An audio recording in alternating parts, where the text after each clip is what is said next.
जय जय रघुवीर समर्थ। गणाधीश जो ईश सर्वा गुणांचा, मुळारंभ आरंभ तो निर्गुणाचा।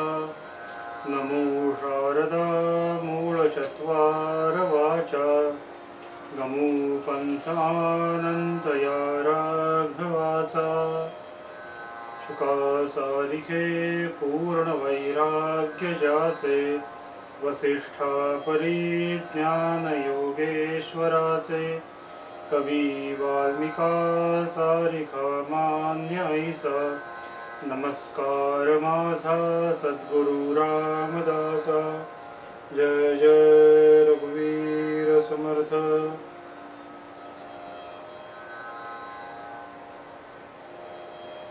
प्रत्येक जीव हा मुक्तीसाठी धडपडत असतो। 84 दशलक्ष योनीत फिरून मनुष्य जन्म प्राप्त झाल्यानंतर पुन्हा परत त्याच जीवन चक्रात अडकू नये यासाठी प्रत्येक जीव हा प्रयत्नशील असतो। भगवंताच्या चरणी समरस व्हायचंय, लीन व्हायचंय। त्यासाठी जो साधू संतांनी मार्ग सांगितला, त्या भक्ती मार्गावर चालताना जी आदर्श अशी भक्तीची सूत्र जी सांगितली गेली, त्या नारद महर्षींच्या नारद भक्ती सूत्रातील चौथं सूत्र आपण बघतोय। यः पुमान यः लब्ध्वा पुमान सिद्धो भवति अमृतो भवति तृप्तो भवति। अमृतत्व म्हणजे अमरत्व इथं या अर्थाने आलेलं। अमरत्व म्हणजे तरी नेमकं काय? अमरत्व म्हणजे मोक्ष, मुक्ती। अमर म्हणजे देहाचे राहणं हा विषय नाही। अमर होणे म्हणजे दीर्घकाळ जगणे असं। पण नुसतंच दीर्घकाळ जगून उपयोग आहे का?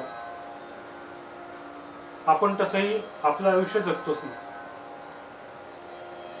किती काळ कुठल्या पद्धतीने जगतो हेही प्रत्येकाला आपलं आपलं माहिती। त्यात भगवंताचा आपण धावा कोणत्या प्रकाराचे, कोणत्या प्रकारासाठी करतो हे सगळ्यांना माहिती। शक्यतो आपण देवळात जे जातो किंवा भगवंताकडे जे जातो ते काही ना काहीतरी मागण्यासाठी जातो।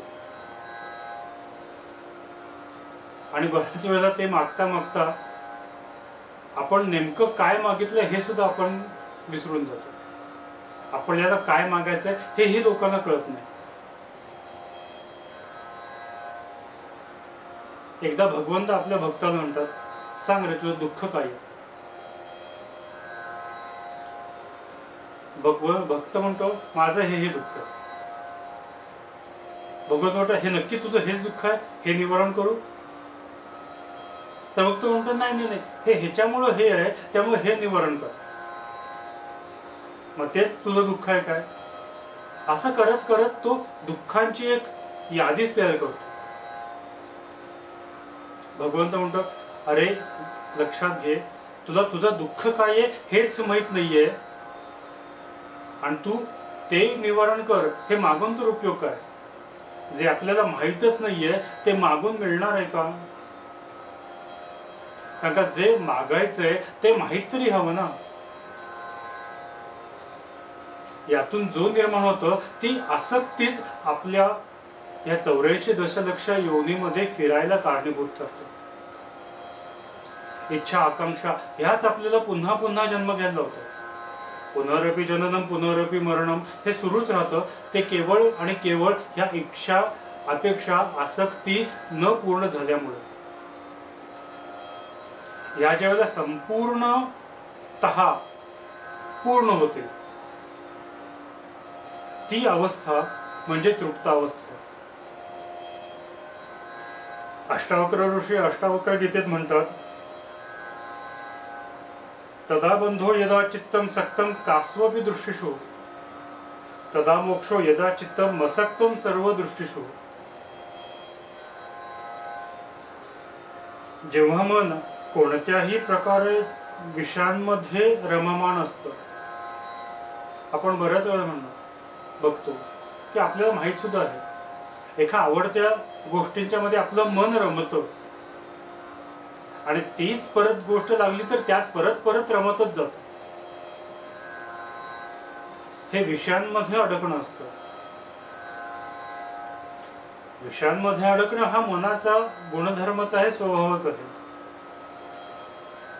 तेव्हा जे निर्माण होतात ते बंधच हे प्रपंचाला कारणीभूत ठरतात. आणि बऱ्याच वेळेला हे बंध सोडणं सुद्धा आपल्याला नको असतं, कारण का ते जे बंध आहेत ते प्रपंचात अडकणे आहे ना, हेच कुठेतरी हळूहळू सुख वाटत असतं आणि त्यातून आनंद मिळत असतो. आणि जी ही मनाची प्रसन्नता आहे हाच सर्वोच्च परमोच्च आनंद आहे वाटून आपण त्यातच हळूहळू पुन्हा रममाण होत जातो.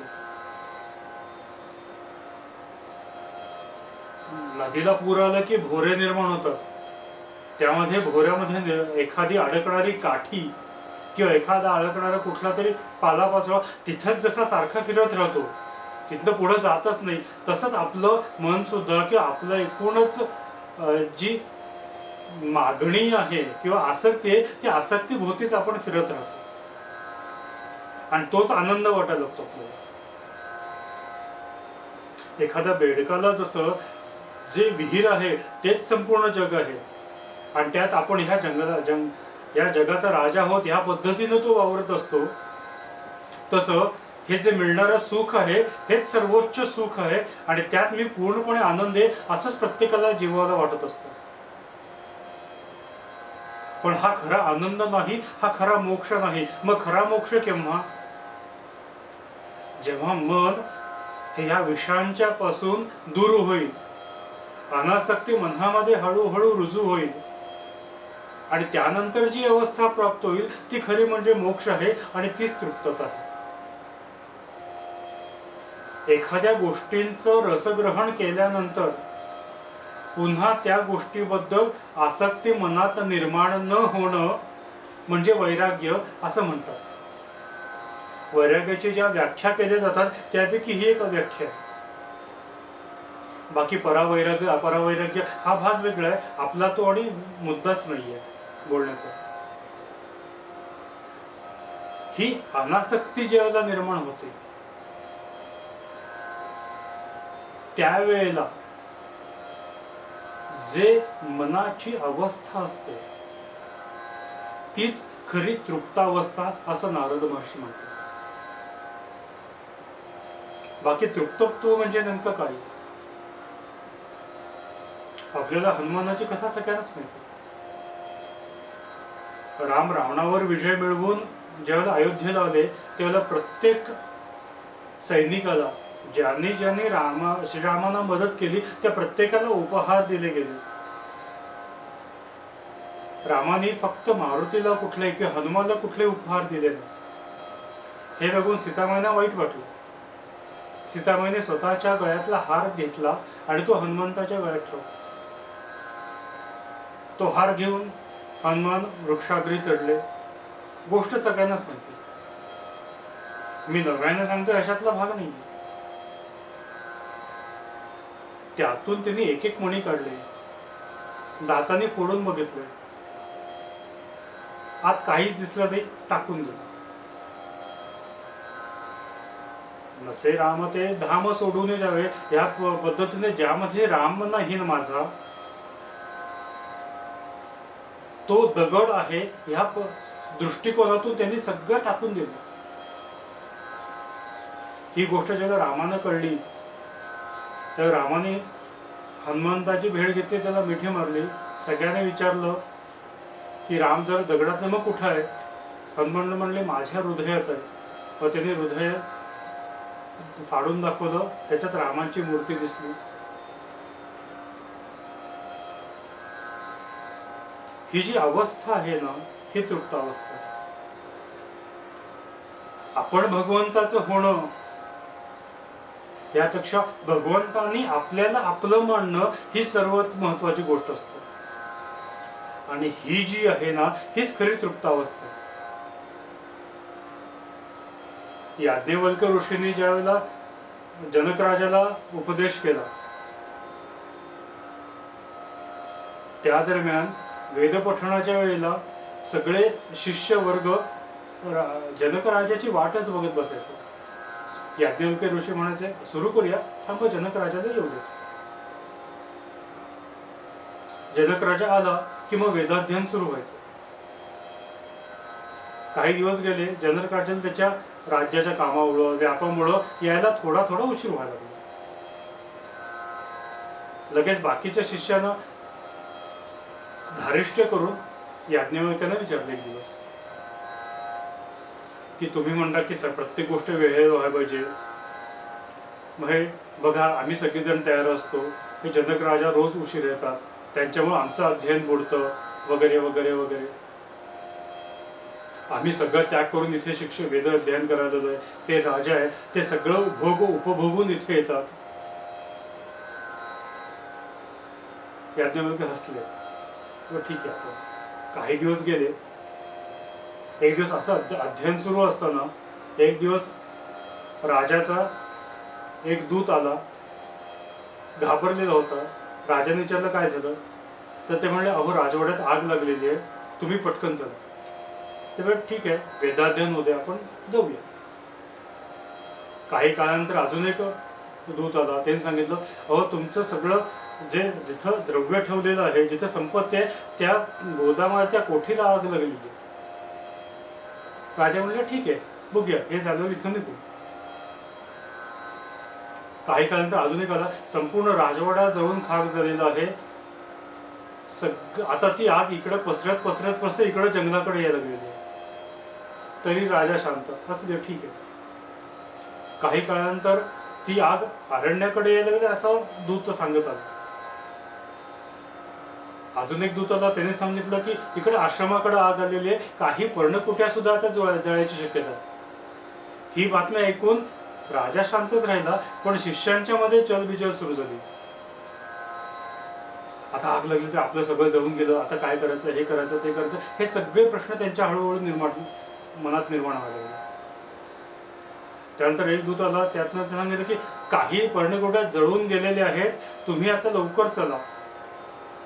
राजा शांतच होता, पण ही बातमी ऐकल्यानंतर सगळे शिष्य उठले आणि आपापल्या पर्णकुटीकडे धावत गेले आणि ती विझवायसाठी त्यांच्या पद्धतीने आडोकाट प्रयत्न करायला लागले. याज्ञवल्क्य तिथे गेले, तिने एका क्षणात ही जी माया होती ती थांबवली. शिष्य आश्चर्यचकित झाले, हे काय, एकाकी आग लागली होती, ही पर्णकुटी जळून गेली होती, परत पूर्ववत कशी. त्यातनं याज्ञवल्क्याने सांगितलं, कोण किती श्रीमंत आहे, कोण किती धनाढ्य आहे, कोण कुठल्या पदावर बसलेला आहे, तो श्रीमंत आहे, गरीब आहे, राजा आहे का रंक आहे, याच्याशी ह्या तृप्ततेचा काहीही संबंध नाही. ही जी शांतपणा आहे, ही जी तृप्तता आहे, ही मनाची शांती जी आहे,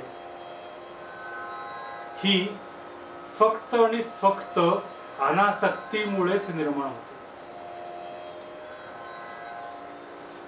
तुम्ही तुमच्या गोष्टी जळून जातील किंवा पुढं काय होईल ह्याची विवंचना लागली, पण राजाला जेव्हा कळलं की सगळं द्रव्य कोठी जळून गेलेली आहे, तरी त्याच्या मनामध्ये कुठलाही किंतु किंवा भ्रम निर्माण झाला नाही. त्याचं मन तितकंच शांत होतं. लक्षात घ्या, आपल्या एकूण जीवनामध्ये कितीही प्रसंग आले, किती वाईट किंवा सर्व वाईटात वाईट प्रसंग जरी आले, तरी मन शांत ठेवून त्या संकटांना धीराने सामोरं जाऊन, नुसतं सामोरे न जाता त्याच्याशी 2-4 हात करून त्याच्यावर मात करणारा व्यक्तीच जीवनात यशस्वी ठरतो. आणि ही यशस्वीता म्हणजेच समर्थता आहे. समर्थतेची व्याख्या जर करायला गेलं, एखादी व्यक्ती नाहीये, हा गुण आपल्या अंगी असणं हीच समर्थता आहे, हीच सिद्धावस्था आहे. हीच अमृत अवस्था आहे. आणि हे केव्हा होऊ शकतं की जेव्हा तुमचं मन तृप्त असेल. एखादी वस्तू माझ्याकडे आहे ती माझ्या सुविधेसाठी आहे, त्याच्या सुविधेसाठी मी नाहीये. लक्षात घ्या, अलीकडे प्रत्येकाच्या हातात मोबाईल आहे. आता 7वी 8वीची मुलं सुद्धा मोबाईल वापरतात. आणि ते पण त्यांना आता साधा नको असतो, अँड्रॉइड सगळं इंटरनेट वगैरे असलेला हवा असतो. मग इंटरनेटवरनं जातात, सेल्फी करतात, दर 5-10 मिनिटांनी त्यांचे स्टेटस बदलत असतात. खरं म्हणजे ज्यांना स्टेटस या शब्दाचा अर्थच माहित नाहीये, स्टेटस म्हणजे नेमकं काय हे सुद्धा माहित नाही, अशी मंडळी 5-5 मिनिटाला स्टेटस आपलं बदलत असतं. आम्ही गडावर पण बघतो, गडाची पहिली पायरी चढण्यापासून ते धाब्याच्या मारुतीपर्यंत ज्या ज्या ठिकाणी थांबतील त्या ठिकाणी प्रत्येक ठिकाणी सेल्फी काढून त्याचं स्टेटस अपडेट करत असतात. पण ते कधीही स्वतःला अपडेट करत नाहीत, हीच शोकांतिका. तर ह्या मोबाईलमध्ये पण तीही मोबाईलच्या इतकी आहारी गेलेली आहेत मंडळी की आपले शेजारी वडील किंवा कोणी एक जर हाक मारत असेल तर ते सुद्धा ऐकू येत नाही त्यांना. मोबाईल त्यांच्यासाठी आहे का मोबाईलसाठी त्यांचा जन्म झालेला आहे हेच कळत नाही. लक्षात घ्या, ही जी इंद्रियांची विषयांची जी इंद्रियांवर झालेली पकड आहे, इंद्रिय जी विषयांच्या आहारी गेलेली आहेत, त्यामुळं आपण सगळीजण खरं जे काय मिळवायचं आहे किंवा आपली मनाची शांती तृप्तताच हरवून बसलेलो आहोत.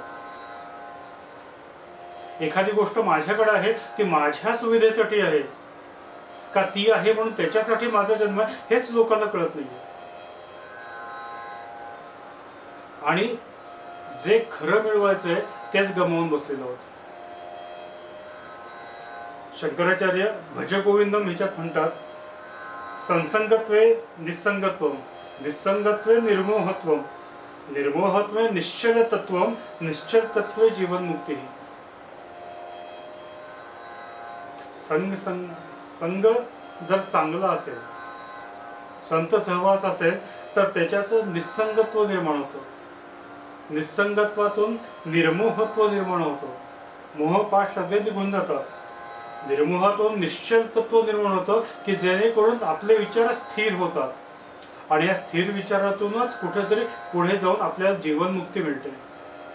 मग जी अवस्था प्राप्त होते त्याला म्हणतात धन्योहम धन्योहम धन्योहम पुन्हा पुन्हा.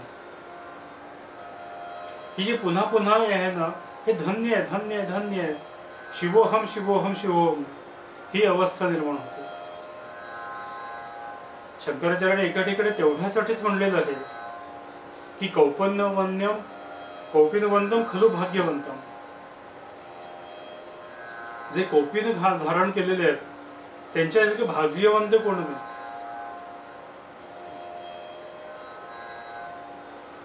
किंवा आजच्या जर काळात म्हणायचं गेलं तर म्हणजे सगळ्यांना सोप्या भाषेत कळायचं, they have nothing to loose.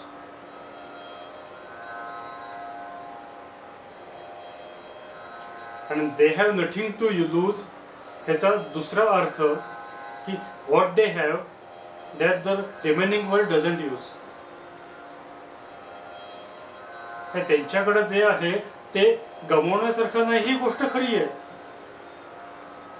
पण लक्षात घ्या, त्यांच्याकडे जे आहे त्याची बाकीच्या जगाला कल्पना नाही म्हणून त्यांच्यासाठी ते अनयुज्ड आहे, उपयोग नसलेला आहे.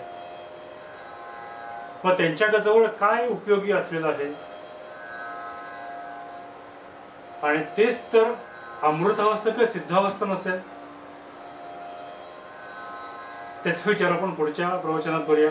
जय जय रघुवीर.